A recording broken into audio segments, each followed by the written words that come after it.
इनके दरवाजे के विंडो पर एक भयानक औरत आ जाती है। उसे देखते ही इनकी जान ही निकल जाती है। दोनों डर चुके थे। इन्होंने दरवाजा खोला और वो औरत इनके बिना परमिशन के इनके घर के अंदर घुस जाती है। वो लड़की इन लोगों से कहने लग गई कि पॉपाइस यहाँ वापस आ चुका है और वो तुम सभी से अपना बदला लेकर ही रहेगा। आखिर यह कैसा बदला था, इन लोगों को कुछ भी पल्ले नहीं पड़ रहा था। यह बात वे सभी उससे पूछना तो चाहते थे, लेकिन इससे पहले ही वो औरत वहाँ से चली गई और तारा उसके पीछे भागी। तारा ने जब उसे रोका तो उस लड़की ने उसे बताते हुए कहा कि पॉपाइस सिर्फ तुम्हारे ही पीछे आया है। ये कहते ही वो वहाँ से चली गई। यहाँ दिखाया जाता है कि तारा की मॉम कॉन्टिन्यूअसली तारा को कांटेक्ट करने की कोशिश कर रही थी और वो उसे ये बात बताने की कोशिश कर रही थी कि वे सभी एक बहुत बड़ी मुसीबत में फंसने वाले हैं, लेकिन उनका कांटेक्ट तारा से नहीं हो पाता। जबकि यहाँ पर हम तारा को डेलन यानी उसके अपने बॉयफ्रेंड के पास देखते हैं, जिसने तारा को एक बहुत बड़ी खुशखबरी दी थी कि उसका यूनिवर्सिटी में सिलेक्शन हो चुका था और अब वो दूसरे शहर जाने वाला था। वो तारा को भी अपने साथ चलने के लिए फोर्स तो कर रहा था, मगर तारा नहीं मानी। वो अपने मॉम डैड को छोड़कर किसी दूसरी जगह पर नहीं जा सकती थी। दूसरे सीन में हम डोना के बॉयफ्रेंड निक को देखते हैं, जो सैम के साथ काफी मजे से एंजॉय कर रहा था। यहाँ पर सैम उसे प्रपोज कर देती है। उसे बताती है कि मैं तुम्हें पसंद करती हूँ, लेकिन निक जवाब में कहा कि मैं तुमसे प्यार नहीं करता, मैं तो डोना से ही प्यार करता हूँ। यह जानकर कि निक उसके साथ टाइम पास कर रहा था, जिसे अब उसे यानी सैम को बहुत ही ज्यादा गुस्सा आ गया और उसने यह सारी बात डोना को बताने का फैसला किया। उसने डोना को फौरन से मैसेज भी कर दिया, लेकिन सिग्नल ना होने की वजह से ये मैसेज डोना तक पहुंचा ही नहीं। यह मैसेज करके अभी वो बैठी ही हुई थी कि एकदम से उसके पीछे पॉपाइस आ गया और उसे अचानक से पकड़ते हुए पानी में ही डूबाकर उसका गला दबाते हुए उसकी जाने ही ले ली। यहीं पर पॉपाइस के पास वही अजीब डरावनी लड़की आ जाती है, जो पहले घर में बिना डरे घुसी थी और तारा से मिली हुई थी। इनकी बातों से हमें यहाँ पर एक अजीब सा ट्विस्ट पता चला कि बेसमेंट वाली बचपन की पॉपाइस की दोस्त यही लड़की थी और ये लड़की असल में पॉपाइस की सगी बहन है, क्योंकि वो भी बचपन में पॉपाइस की तरह बहुत ही अजीब अजीब तरह की हरकतें किया करती थी। इसीलिए उसके मॉम डैड उसे बेसमेंट में बंद करके रखा करते थे और इनके इरादे अभी भी नहीं बदले हुए थे। पॉपाइस की बहन पॉपाइस से कहने लगी, हम एक एक करके सभी लोगों को मार देंगे, और पॉपाइस अपनी बहन की बात सुनकर हाँ में सर हिलाया। सुबह होने पर सभी लोग सैम के बारे में पूछ रहे थे, जिसे रात ही पॉपाइस ने मारा हुआ था। तो निक ने सैम के बारे में झूठ बोल दिया कि वो तो शाम में ही यहाँ से चली गई थी। असल में निक यह बिल्कुल भी नहीं चाहता था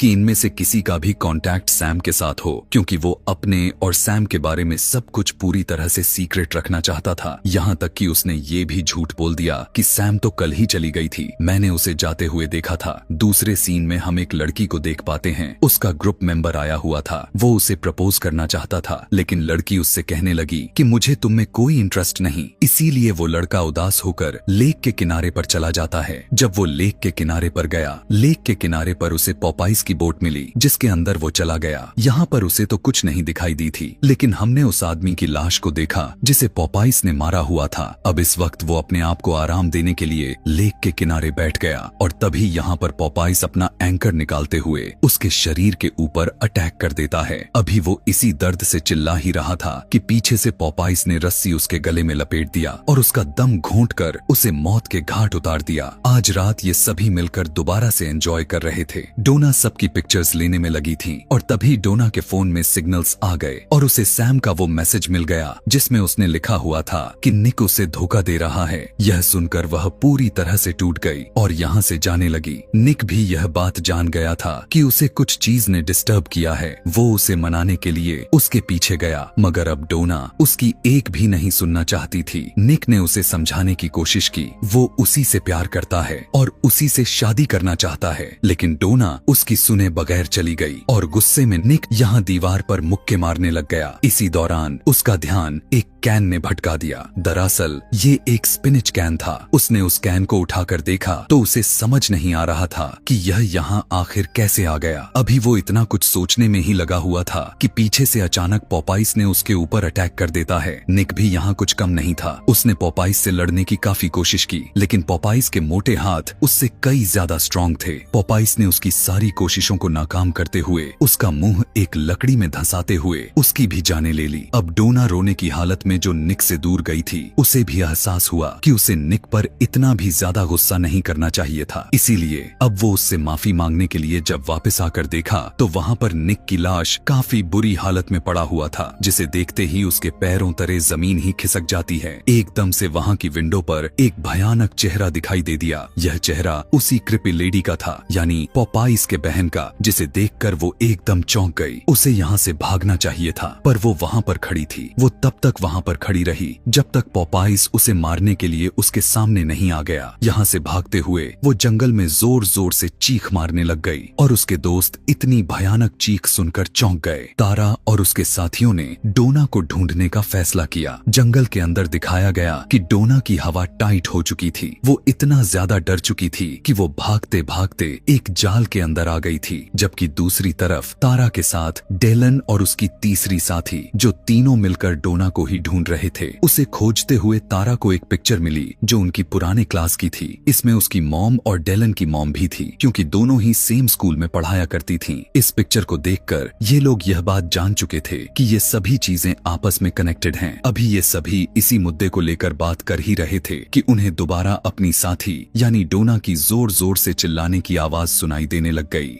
इन्होंने देखा कि पॉपाइस ने डोना को एक जाल में बांधा हुआ था और एक थ्रेसर मशीन से उसको बीच से ही काट डाला। यह सभी अब उसे अपनी आंखों से देखकर बुरी तरह से चौंक चुके थे। कैथी नाम की तीसरी लड़की तो बहुत ज्यादा ही घबरा गई थी, यहाँ तक कि जब ये लोग बचकर भागने की कोशिश कर रहे थे तो कैथी नीचे गिर गई। इससे पहले कि पॉपाइस उसके पास आ पाता, इनके पास कोई गाड़ी आकर रुक जाती है, जिसके अंदर तारा के मॉम डैड और डेलन की मॉम भी थी, जो अपने बच्चे को यहाँ बचाने के लिए आए थे। इन तीनों को यहाँ देखते ही पॉपाइस जैसे गुस्से से पागल हो गया। उसने फौरन से डेलन के मॉम को पकड़ा, उसके गर्दन के इर्द गिर्द एक फंदा फंसाते हुए उसे काफी ब्रूटल तरीके से मार दिया। तारा की मॉम और उसके डैड ये सब देखकर बहुत ही ज्यादा दुखी हो गए और भागते हुए उन्होंने यह बात जाकर डेलन को बताई कि उसकी मॉम अब इस दुनिया में नहीं रही और इन्हें भी जल्द ही बचकर यहाँ से भागना ही होगा, नहीं तो पॉपाइस इन्हें भी मार डालेगा। कैथी, जो इन सब के पीछे ही थी, वो जल्दी से इन लोगों के कार में बैठकर यहाँ से भागने की कोशिश करती तो है, लेकिन तभी पॉपाइस यहाँ पर आ जाता है और अपने बड़े बड़े हाथों से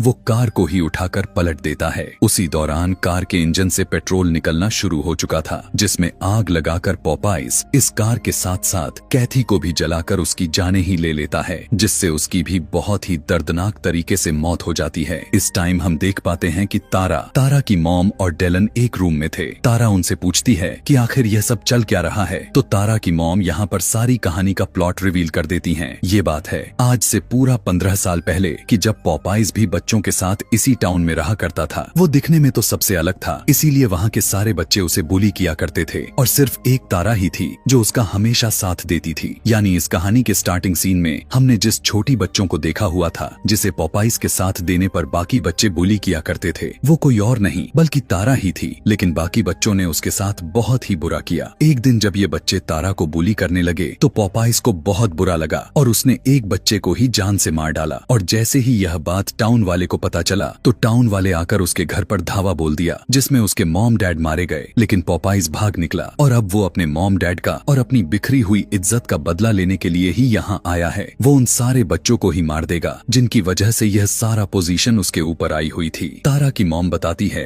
कि पॉपाइस की मॉम डैड के मर जाने के बाद यह पूरा घर इनहेरिटेंस में ले लिया गया था, यानी सोसाइटी वाले ने फैसला किया था कि यह घर सोसाइटी के ही किसी मेंबर के पास जाता रहेगा, वो भी अल्फाबेटिकल ऑर्डर्स में। लेकिन जिसके पास भी यह घर जाता वो इंसान कुछ ही अरसे में मारा जाता था और यही गलती उनके साथ हो चुकी थी, क्योंकि ये घर उनके नाम हुआ था। इसीलिए तो वो इस घर को बहुत ही जल्द बेचने का प्लान बना रहे थे और वो यह भी चाहती थी तारा हमेशा घर से दूर रहे ताकि उसकी जान सेफ रहे। अभी ये लोग बात ही कर रहे थे कि बाहर दोबारा पॉपाइस की बहन आ गई, जिसने आते ही तारा के डैड के ऊपर हमला करके उन्हें मार डाला। उसके हाथ में एक चाकू था जिससे उसने तारा के डैड को स्टैब किया हुआ था और अब वो दरवाजा तोड़कर अंदर आ गई। तारा के सामने खड़े होकर उसने तारा से कहा कि पॉपाइस सिर्फ तुम्हें पसंद करता है और तुम्हारे अलावा वो सबको मार डालेगा। यह कहते ही उसने अब तारा के मॉम के ऊपर अपनी चाकू से स्टैब करते हुए हमला कर दिया। तारा की मॉम जख्मी हो गई थी। यह देखकर तारा को गुस्सा आया और उसने पास पड़ा हुआ कैरोसिन फ्यूल को उसके ऊपर छिड़क दिया। वो लड़की चिल्लाने लगी और ये लोग मौका देखकर यहाँ से भाग निकले। गुस्से में यह औरत उनके पीछे भागी थी और उसने तारा को पकड़ भी लिया था और वो उसके गले को दबाते हुए उसके ऊपर आ चुकी थी। इससे पहले कि वो तारा को स्टैब करके मार देती, पीछे से डेलन वहाँ आग लगा देता है। कैरोसिन फ्यूल उसके ऊपर पहले ही डला हुआ था। आग तेजी से भड़क उठी और वो लड़की मारी गई। पॉपाइज जब तक यहाँ पर पहुँचा उसकी बहन मर चुकी थी। यह देखकर वो गम और गुस्से में पागल हो गया। उसके सामने इस टाइम तारा की मॉम थी। उसे लगा कि इसी ने उसकी बहन के साथ ऐसा किया हुआ है, इसीलिए उसने पीछे से उसे पकड़ लिया और उसकी मॉम का गला दबाते हुए उसे मार दिया। और तारा ने जब यह सब देखा तो वो टूट गई। पॉपाइस ने अब डेलन के ऊपर भी हमला कर दिया था। वो डेलन को इससे पहले कि मार देता, तारा यहाँ पर होशियारी दिखाई और एक उसी के मशीन के ऊपर चढ़कर उसे चलाते हुए उसने पॉपाइस के ऊपर चढ़ा दिया, जिसे पॉपाइस वहीं पर मारा गया और ये दोनों बच गए। इतने सारे लोगों में सिर्फ ये 2 लोग ही थे जो बचे थे। अब सुबह भी हो चुकी थी। टाउन से बाहर जाने की प्लानिंग ही कर रहे थे, लेकिन उससे पहले ही यहाँ पॉपाइस दोबारा से आ गया और उसने अब तारा को पकड़ लिया। और बस ये दिखाते हुए यह कहानी यहाँ खत्म हो जाती है। इसी तरह के और भी दर्दनाक और खतरनाक मूवी एक्सप्लेनेशन वीडियोस देखना चाहते हैं तो नीचे कमेंट में नेक्स्ट लिखना बिल्कुल भी ना भूलें। Thanks for watching.